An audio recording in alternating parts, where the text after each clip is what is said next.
Okay, we can continue. Okay, in the processing unit, next one is the processing unit. Okay, we already saw about the two topics, that is input then communication. Next one is the processing unit. Okay, for the information processing we will consider on ASIC using hardwired multiplex design, reconfigurable logic and processor. In this processing unit we are just going to consider about the three things. Okay, what are the various processors, reconfigurable logic and the ASICs in this processing. Okay, how the information is processed using three these three are entirely different to each other. That is, if we take the energy efficiency also, these all three will be differ from each other. The figure below shows the number of operations per watt that can be achieved with a certain hardware technology. These are the technologies, and based on this, how many number of operations per watt is taken is denoted in this here. Just have a look and understand this. Okay. Next, first one, application specific integrated circuit, that is ASIC, application specific integrated circuit. So this is mainly used for the high performance application and also for the large market. Okay, it is mainly used for high performance application and also for the large markets. So the cost of the designing and manufacturing such chip is quite high. Normally this is in the top level, and the cost of the designing and manufacturing such chips is quite high. So if there is a bulk amount needed only, then we will go for this ASIC design. So ASICs are approximate only if either maximum energy efficient is needed and if the market accept the cost, or if the large number of such systems can be sold. Okay, these all comes under the ASIC. The detail of this is given in the textbook. You can refer that also. Okay, I just gave a little introduction, little not about that. Okay, so I think it's enough. If you want more, you can refer the textbook I will give. Okay, next one, processor. The key advantage of this processor is its flexibility. With processor, the overall behavior of the embedded system can be changed by just changing the software running on this processor. Processor means we know it is just a software. That is this software. This processor consists of the software. Okay, so the behavior of the embedded system can be changed by just changing the software running on the processor. In this processor, the software are running. So if we want to change the behavior of the embedded system, we need to change the software that is running on it. The change of behavior may be required in order to correct the design errors, to update the system, to a new or change the standard, or in order to add features to the previous system. Because of this, processor have become very popular. So why we need to change the behavior of the embedded system? Why we need to change the behavior of the embedded system? Just if there is some design errors, we need to change. If we want to update the system, means we need to change. If we want to add more features, means we need to change. So this processor have become very popular. The next one of the characteristics of this processor is energy efficiency. Architectures have to be optimized for their energy efficiency, and we have to make sure that we are not losing efficiency in the software generation process. Okay, so the efficiency of the software is mainly important. So in all this step we have to check this efficiency, that is we are not losing the efficiency in the software generation process and all. Okay, the two techniques can be applied at a rather high level of abstraction. Here in this energy efficiency we are just considering about the two techniques, that is dynamic power management and also dynamic voltage scaling. So in the dynamic power management, that is just saving the power. Okay, that is just saving the power from in various state in addition to the standard operation state. So each power saving state have a different power consumption and different time for the transition into the operating state. This figure just shows the power management of a state of a strong ARM processor. This figure just shows how the power is managed inside an ARM processor. Here in this three states will be there: run state, sleep state, and an ideal state.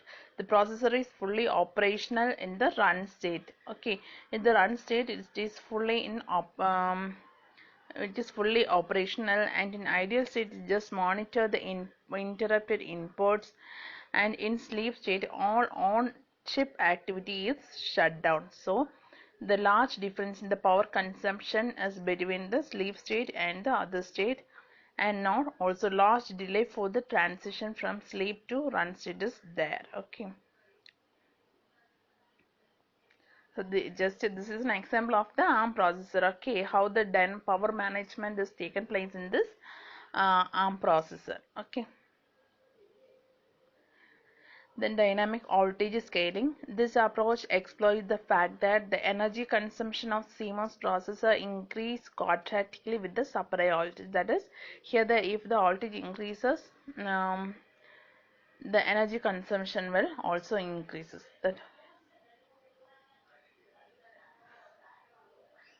next one, energy efficiency. Next one, code size and efficiency. Minimizing the code size is very important for the embedded system, since hard disk drive are typically not available, and since the capacity of the memory is typically also very limited. Then this is even more pronounced for a system on chip.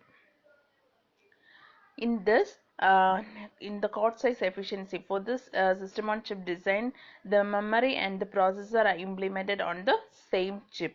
Okay, so the minimizing of the code size is very important in this embedded system, since both this processor as well as the memory are inserted in a single chip. This is very important to provide the code size efficiency. So in a particular case, memory is also called as embedded memory. There are several techniques for improving the code size efficiency.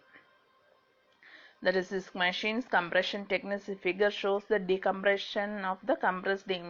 This is the compressed impression, and this shows the decompressed instruction. The main goal of the compression is it's a ROM and RAM areas. Use some encoding techniques for instruction and possibly also for data with the following properties. Decoding should work from a limited context. Fast encoding is only required if writable data is encoded. Otherwise, fast decoding is sufficient. Okay, there are several variations for this scheme. Um, that is, for the processor there will be several schemes under that. For some processor there is a second instruction set, and it has a narrower instruction format. Many of the processor has second instruction set, and it has a narrower instruction format. The second approach is to use dictionaries. Okay, with this approach each instruction pattern is stored only once. The figure shows the dictionary approach for the instruction compression. Okay, here we use the table of use, the instruction, the microprocessor pointed to the instruction, and microprocessor shows the which instruction address we need, and this will point to the instruction. That is, this one shows the table of used instruction, and it will gives to the microprocessor. Then runtime efficiency. In order to meet the time constraint without having to use high clock frequency, architectures can be customized to certain application domains such as digital signal processing, etc. One can even go one step further and design application specific instruction set processor. That is just runtime efficiency of the runtime.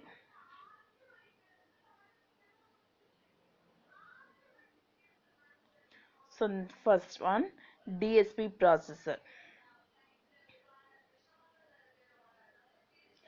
So this DSP processor will provide a number of application domain oriented feature. Okay, other than many other processor, this one provides a number of applications domain oriented features. Okay, that is first one, specialized addressing mode.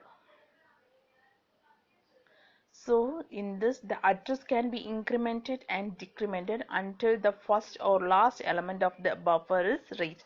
So using the special addressing modes, we can increment or decrement under each element until the first or last element of the buffer is reached. So additional increment or decrement will result in the address pointing to the other end of the buffer. Also, the next one, separate address generation unit, that is AGU. It is typically directly connected to the address input of the data memory. This is the address input. So it will be connected directly to the address register, then to the data memory. Okay, address which are available in the address register can be used in the register indirect addressing mode. This saves the machine instruction cycle and energy. Next, saturating arithmetic. It will change the way overflow and underflows are carried. Overflow and underflow are already studied, I think. In standard binary arithmetic, wraparound is used for the values returned after an overflow or underflow is occurred. In saturating arithmetic, we try to return a result which is as close as possible to the true result. For saturating arithmetic, the largest value is returned in case of an overflow. If an overflow occurs, means large value is returned, and small value is returned if there is an underflow. Then fixed point arithmetic. So in this, the floating point hardware increases the cost and power consumption of processor. Consequently, it can be estimated that 80% of the DSP processor do not include floating point hardware. However, in addition to support integers, many such processors do support fixed point numbers. So many of the DSP processors does not contain this floating point hardware, which this floating point hardware increase the cost and power consumption of the processor. So it is not used in many of the DSP processor. So in addition to supporting integers, many such processors do not support fixed point numbers. So many of the processors go for this fixed point numbers. Due to the cost and power consumption of the floating point hardware, many of the processor goes for this fixed point numbers. It can be specified by using three tuples, that is WL, IWL, SIN, sign integer. W is the total word length, IWL is the integer word length, and sign S is an element of S. Sign means S is an element of S. U denotes whether we are dealing with unsigned or signed numbers. Okay, the figure shows this word length. This total this is the word length, and there is a pointing sign before that. This is the integer word length, and this first one is the sign, which shows whether it is unsigned or signed number. Okay, in this FWL is the fixed word length. So these all comes under the fixed point arithmetic. Then real-time capability.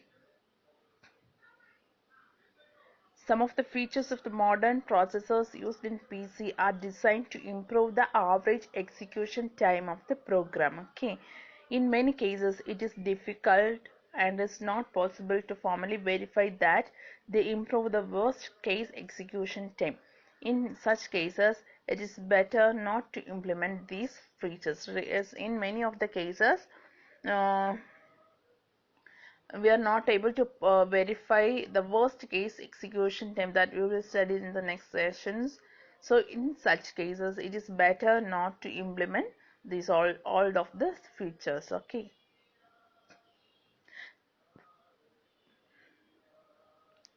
Multiple memory banks on memory. The usefulness of multiple memory banks was demonstrated in ADSP2100. That is example. That is just an example. Okay. So we know inside the processors there will be the memory. So we need more more space for that. So multiple memory banks or memories are considered for this. Then heterogeneous register file. This register files were already mentioned for the filter application. It is mainly used for the filter application. Then multiply or accumulate instruction. These instructions perform multiplications followed by additions. They were also already used in the filter application. Multimedia processor. Registers and arithmetic unit. This is the next one. Okay, next processor. uh, First one DSP processor, next one multimedia processor. Registers and arithmetic units of many modern architectures are 64-bit wide. We know that is registers or arithmetic unit is 64-bit wide. So we can use this as 2 32-bit data type or double words, 4 16-bit data types or words, 8 data-bit data types or bytes can be packed into a single register file. Okay, this 64-bit can be split into 2 32-bit or 4 16-bit or 8-bit data type. 8-bit data type. Arithmetic units can be designed such that they suppress the carry bits at double word or byte boundaries. Multimedia instruction set exploits this fact by supporting operations on packed data type. Such instructions are sometimes called as single instruction. These all you studied. So have a look on that. Next one, very long instruction word processor. Okay, in this processor, several operations or instructions are encoded in a long instruction word. It is called as packet. Okay, so the instruction packet, it consists of several operations or instructions that are encoded inside this. Okay, so each operation or instruction is encoded in a separate field of the instruction packet. So there will be separate place for keeping this instruction. So each field controls certain hardware unit. 4 such fields are shown in this figure, each one controlling one of the hardware. This is the very long instruction word architecture. Just example, the instruction packet consists of 4 types of instruction: instruction 1, instruction 2, instruction 3 and instruction 4. Instruction 1 goes for floating point, next one for integer unit, then for the memory unit. Okay, in this the compiler has to generate the instruction packet. The instruction packet is generated by the compiler. This requires that the compiler is aware of the available hardware unit and to schedule their use. So this compiler is generating the instruction packet, and it also knows about the available hardware unit and to schedule their use. Here this instruction is scheduled for floating point unit, like that it will schedule. So this scheduling takes place by using this compiler.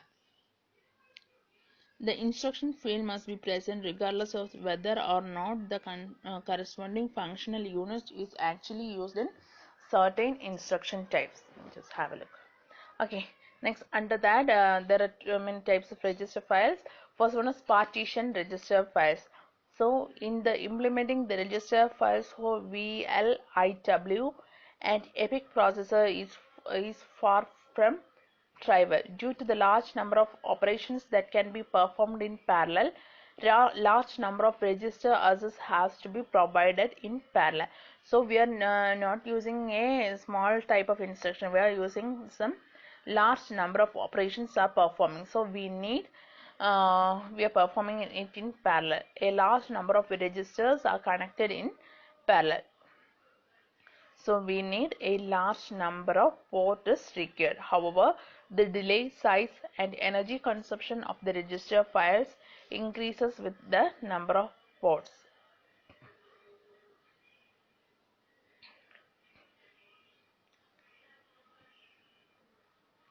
So the register files with very large number of ports are inefficient. If we are using very large number of ports, means it is insufficient.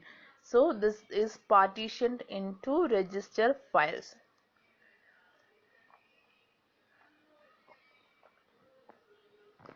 The figure shows the partition register files. So TMS 320C6 and also this figure shows the MS-DSP simplified form. Okay, data paths 0 to 15 and interconnection network, and this is 256-bit wide memory. Next one, predicted execution. So the problem with the VLIW and EPIC architecture is their potentially large delay penalty. So it might originate from the branch instruction found in some instruction packet. So the delay penalties occur due to the branch instruction. In many of the instruction packets, there will be some branch instruction. Because of that, the delay penalty occurs. So the instruction packet normally have to pass through pipelines. Okay. So each stage of this pipeline implements only part of the operations to be performed by the instruction executed. The fact that branch instruction exit cannot be detected in the first stage of the pipeline. When the execution of branch instruction is finally completed, additional instructions have already entered the pipeline. The figure shows the branch instruction and delay slots. Okay. There are essentially two ways to deal with this additional instruction, that is they are executed as if no branch had been present and the pipeline is installed until the instruction from the branch target address have been fetched.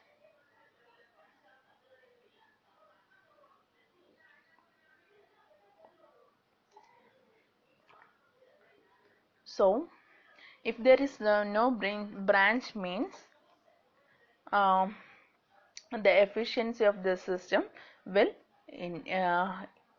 improve. So in order to avoid these branches originating from if statements, predicated instructions have been introduced. So for reducing this branch instruction originating from if statements, we are using what? Predicated instruction. So for each predicated instructions there is a predicate. This is encoded in a few bits and evaluated at runtime.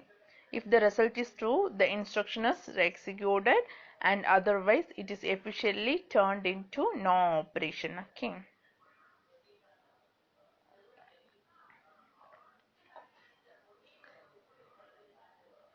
This all comes under this very long instruction word processor. And the next one, microcontroller. Okay, a large number of processors is embedded in embedded system are in fact microcontroller. We know in many of the embedded system we are using this microcontroller. It is it is not very complex and it can be used easily in many today in almost all the system we are using this microcontroller. Due to their relevance for designing control system, we introduced one of the most frequently used microprocessor, that is Intel 8051. So normally we are using main microprocessor in almost all the embedded system. So because of this okay, Because of this, now we are mainly using Intel 8051 architecture. This Intel 8051 architecture have some following characteristics that is given below. That is, it consists of 8-bit CPU, optimized for control application, large set of operations on Boolean data types, program address space of 64 kilobyte, separate data address space of 64 kilobyte, 4 kilobyte of program memory on chip, 128 byte of data memory on chip, 32 input output lines, each of which can be addressed individually, 2 counters on the chip, universal asynchronous receiver or transmitter, 4 serial lines available on the chip, clock generation on the chip, many variation commercially available. All these characteristics are quite typical for microcontroller. The last one in this is the reconfigurable logic.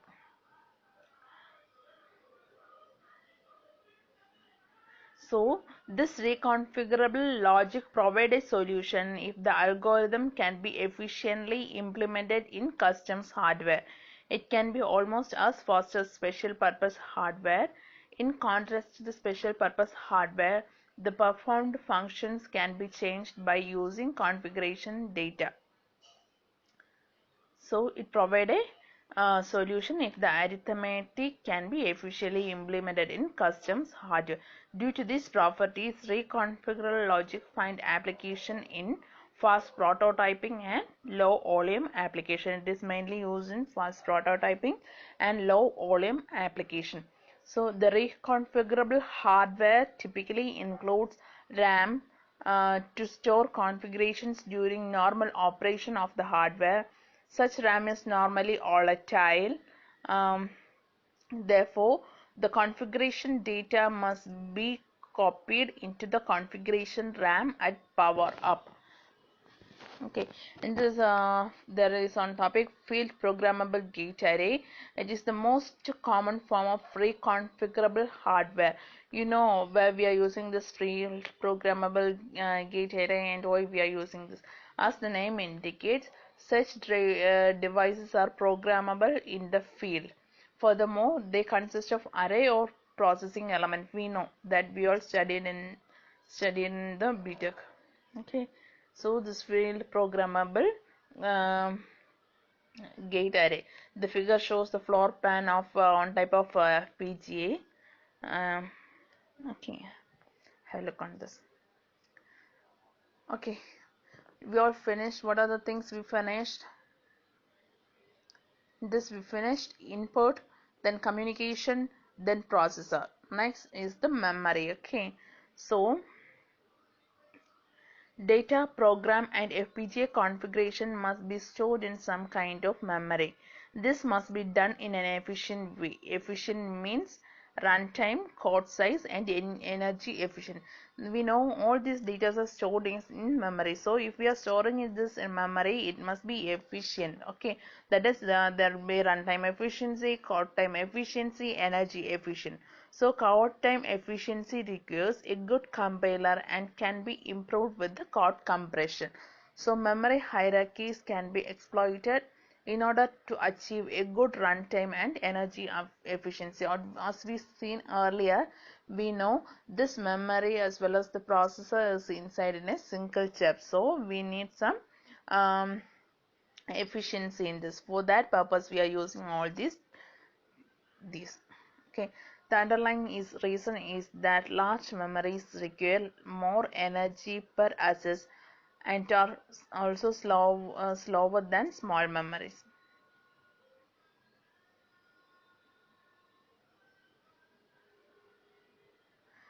It is important to use smaller and faster memories that act as the buffer between the main memory and processor. Here in this we are just using small memories as well as the large memories based on the requirements.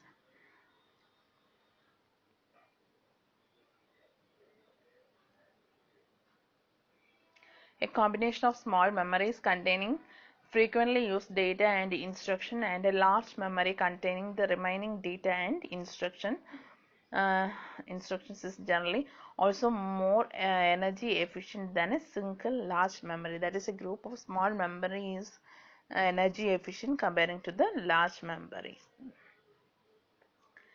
The cache were initially introduced in order to provide good runtime and efficiency.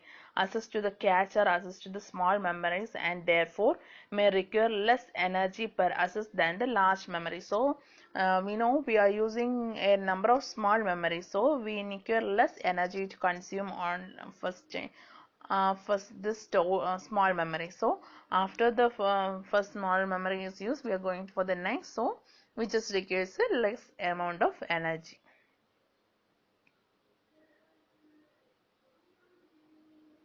Okay, the figure shows memory map with scratch pad included. Okay, so that is inside this large memory there is a small memory that is given in this. Okay,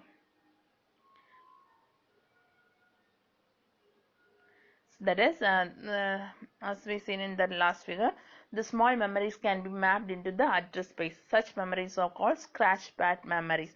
Frequently used variables and instructions should be allocated to that address space, and no checking needs to be done in the hardware. Also, the variables that is needed frequently is stored in this place. Okay.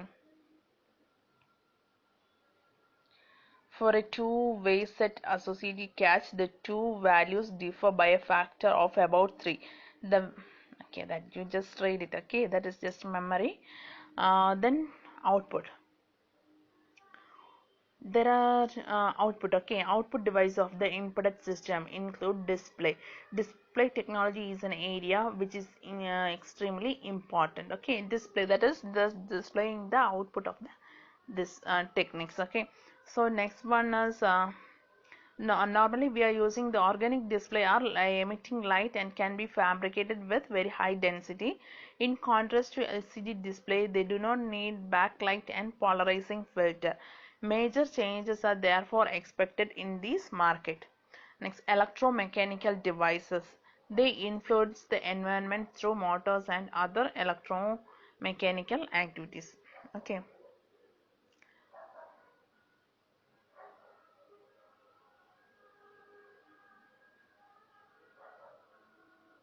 First one, D to A converter, and they are not very complex because shows the D to A converter. You all know the working of this, so have a look on this, just read it, you will understand, and if you have any doubt you can ask it to me. Okay, actuators. Actuators, there is a huge amount of actuators. Actuators range from huge ones that are able to move tons of weight to tiny ones with dimensions in the micrometer area, like the one shown in figure. The figure shows the microsystem technology based actuator or motor. Just a simple view of this. It is impossible to provide an overview. An example, we mention only a special kind of actuators which will become more important in the future, that is the microsystem technology enables the fabrication of tiny actuators which can be put into the human body. Okay, so these actuators are mainly used to identify the amount of drugs fed into the body can be adapted to the actual need. Okay, okay, hope you all understand. I know it is not so perfect, so if you have any doubt you can ask it to me. Okay, um, feel free to ask. Okay, hope you all understand. Thank you.